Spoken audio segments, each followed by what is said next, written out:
Last video में हमने देखा कैसे गॉड्स और टाइटन्स के बीच में वॉर होता है। अगर तुमने लास्ट वीडियो नहीं देखी तो जाके देख लो, लिंक डिस्क्रिप्शन में है। वीडियो का नाम Zeus story in Hindi.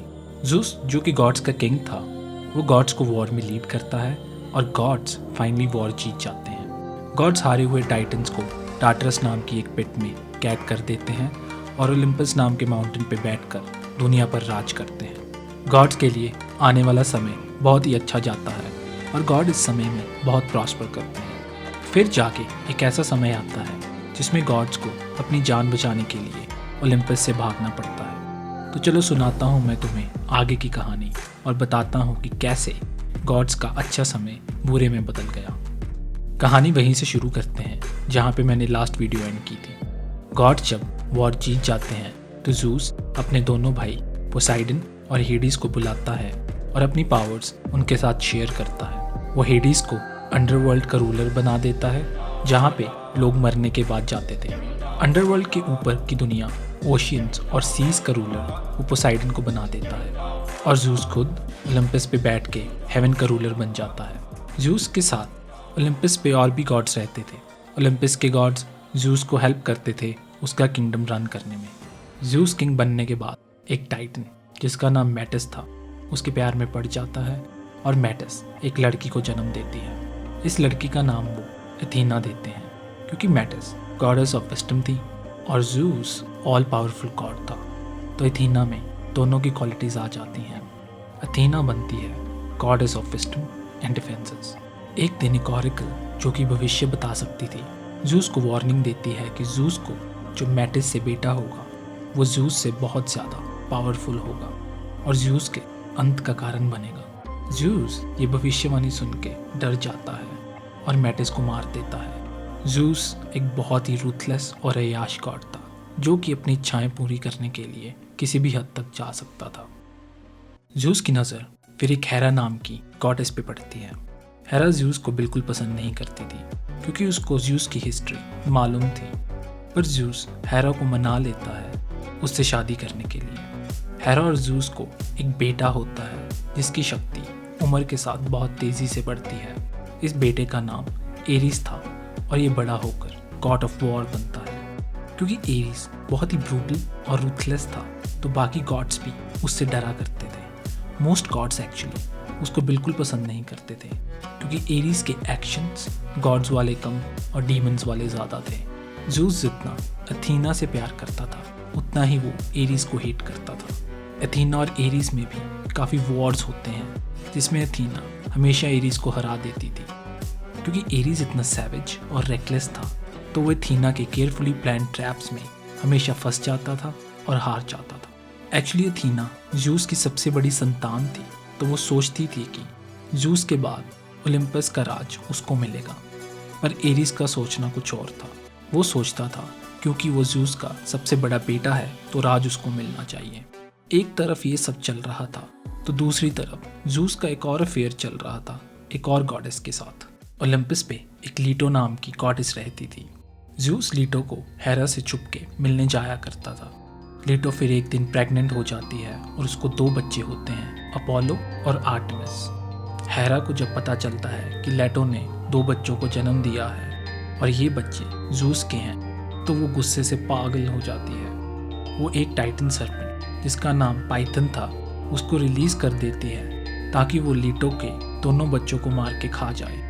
लीटो Olympus mountain छोड़ के भाग जाती है और काफ़ी समय तक पाइथन से चुपके गुजारती है और अपने बच्चों को बड़ा करती है। जब ज़ूस को पता चलता है कि अपोलो और आर्टेमिस बड़े हो चुके हैं तो वो उनको जाके मिलता है और स्पेसिफिकली क्राफ्टेड वेपन्स उनको देता है। आर्टेमिस आगे जाके बनती है द गॉडेस ऑफ हंट और अपोलो अपने वेपन्स का यूज़ पाइथन को मारने में करता है। ज़ूस की शादी हेरा से होने से पहले भी उसके काफ़ी अफेयर्स थे। एक माया नाम की टाइटन से ज़ूस को एक बेटा भी था जिसका नाम हर्मीस था। हर्मीस बहुत ही प्लेफुल गॉड था और उसके पैरों में विंग्स लगे थे जिसके कारण वो कहीं पे भी बहुत फास्ट स्पीड से ट्रैवल कर सकता था।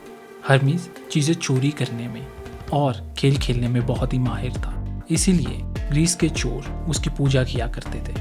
हर्मीस बड़ा होकर गॉड्स का मैसेंजर बनता है क्योंकि वही था जो सबसे तेज कहीं भी ट्रैवल कर सकता था और मैसेजेस डिलीवर कर सकता था। मैंने तुम्हें ये स्टोरीज इसीलिए बताई क्योंकि आगे वाली कहानी समझने के लिए अपोलो, आर्टेमिस, एरीज, अथीना और हर्मीज के बारे में जानना बहुत ज़रूरी है, क्योंकि ये लोग बहुत ही अहम रोल प्ले करेंगे आगे की कहानी में। इनके अलावा और भी किरदार कहानी में एंट्री लेंगे। ज़्यूस जब एक तरफ सुप्रीम गॉड बनकर ओलंपस पे राज कर रहा था और बच्चे पैदा कर रहा था, तो दूसरी तरफ एक तूफान जन्म ले रहा था। अगर तुमने ज़्यूस की स्टोरी वाली वीडियो नहीं देखी है तो अभी जाके देख लो, क्योंकि आगे की कहानी समझने के लिए वो तुम्हें हेल्प करेगी। जब ज़्यूस अपने बाप क्रोनोस को 10 साल की लड़ाई के बाद हरा देता है तो दुनिया में एक बार फिर से शांति फैल जाती है। पर क्रोनोस की माँ गाया को जब ये पता चलता है तो वो गुस्से से पागल हो जाती है। इसी गुस्से से जन्म होता है टाइफन का। गाया अपनी पावर ऑफ एंगर, केओस और फ्यूरी से उसको जन्म देती है। एक ओशन की गहराई में धरती फटती है और टाइफन नाम का ये टाइटन वहाँ से जन्म लेता है। टाइफन जन्म लेते ही एक दहाड़ लगाता है जो कि पूरे वर्ल्ड में सुनाई देती है। ये दहाड़ वर्ल्ड में रहने वाले क्रिएचर्स के दिल में डर भर देती है। टाइफन जन्म लेते ही ओशियंस के क्रिएचर्स को मारने लगता है।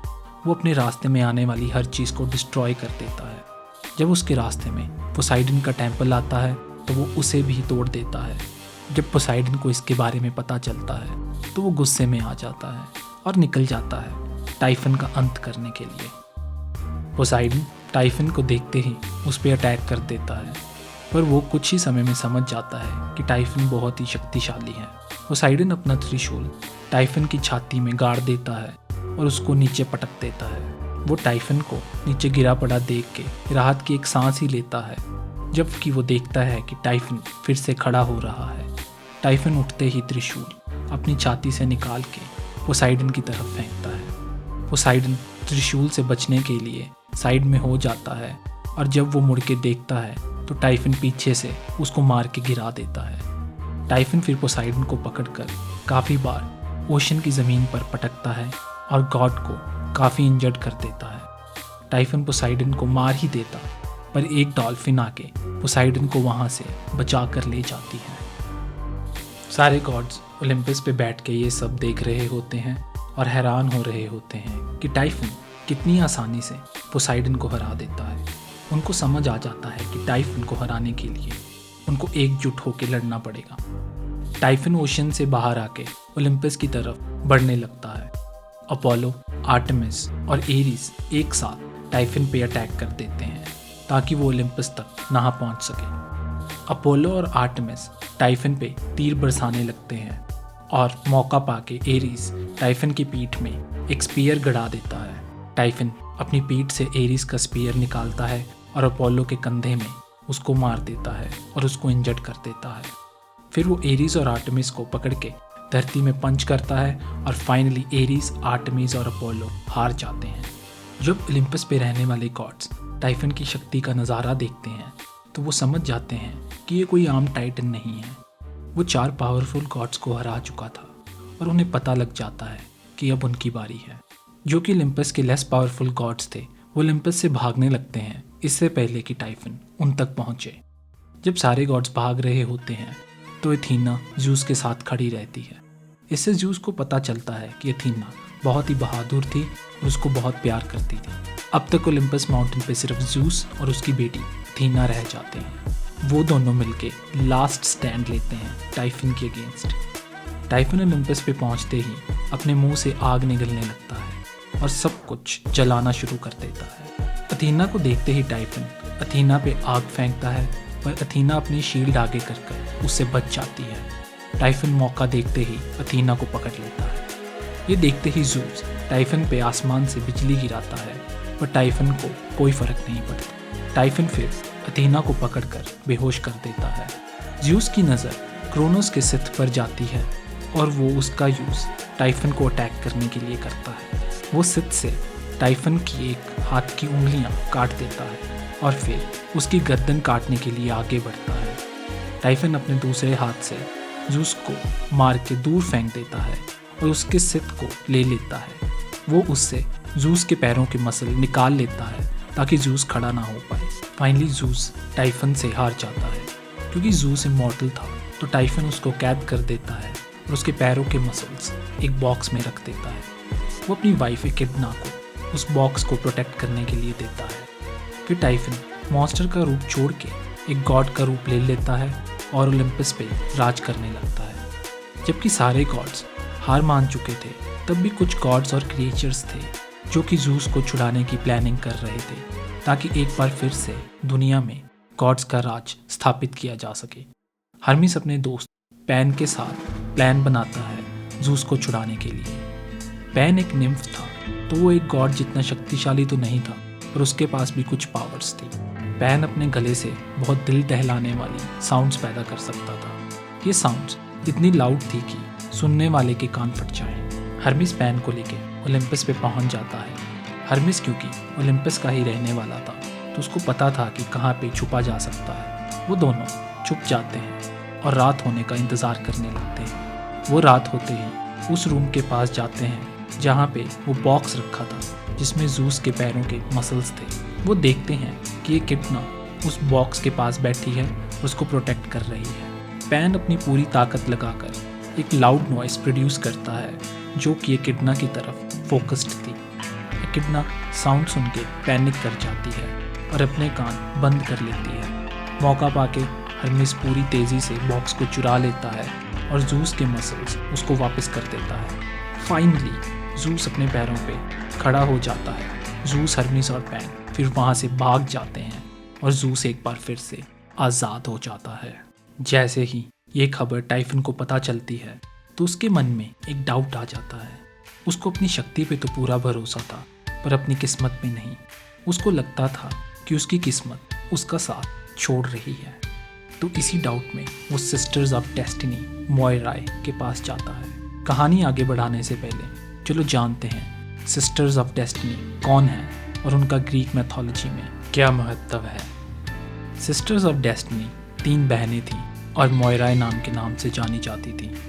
ग्रीक मिथोलॉजी में ये तीनों बहनें रिस्पॉन्सिबल थीं दुनिया में सब क्रिएचर्स का भविष्य लिखने के लिए। ऐसा माना जाता था कि लाइफ एक धागे या थ्रेड की तरह है और हर क्रिएचर के लिए मोयराय के पास एक धागा है जिस पे उसका फेट लिखा है। मतलब उस क्रिएचर के साथ उसकी ज़िंदगी में क्या क्या होगा वो सब मोयराय उसके बर्थ पे डिसाइड कर देती थी। किसी की भी लाइफ उतनी ही लंबी होती थी जितना बड़ा उसकी डेस्टिनी का धागा था। जब भी कोई दुनिया में जन्म लेता है तो मोयराय एक नया धागा बनाती हैं। एक सिस्टर डिसाइड करती है कि इस इंडिविजुअल का दुनिया में क्या रोल होगा। दूसरी सिस्टर डिसाइड करती है कि इस इंडिविजुअल को कितनी हैप्पीनेस या सैडनेस लाइफ में मिलेगी। और थर्ड सिस्टर डिसाइड करती है कि धागा कहाँ पे काटना है, जिसका मतलब कि उसकी लाइफ का दी एंड। एक बार मोयराय ने किसी के फेट को डिसाइड कर दिया तो कोई नहीं उसे बदल सकता था, गॉड्स भी नहीं। टाइफन मोयराय के बारे में जानता था। अपना फेट जानने के लिए वो मोयराय के पास पहुंच जाता है। मोयराय टाइफन को बताते हैं कि किस्मत के अकॉर्डिंग टाइफन और जूस के बीच में एक बार फिर से युद्ध होगा और इस बार शायद टाइफन हार जाए, पर एक तरीका है जिससे वो जीत सकता है। फिर मोयराय टाइफन को एक एप्पल देते हैं और उसको बताते हैं कि ये एक मैजिकल एप्पल है जो कि टाइफन की शक्ति बढ़ा देगा। टाइफन झट से उस एप्पल को खा जाता है, पर टाइफन को नहीं पता था कि मोयराय टाइफन को हेट करती थी क्योंकि वो बहुत ही शक्तिशाली था और उनको ऐसा लगता था कि ऐसा ही चलता रहा तो टाइफन एक दिन उनसे भी ज़्यादा शक्तिशाली हो जाएगा और फिर उनको डर था कि वो उनको एक दिन मार देगा। टाइफन एप्पल खाते ही अजीब फील करने लगता है और एप्पल खाने के कारण उसकी शक्ति कम हो जाती है।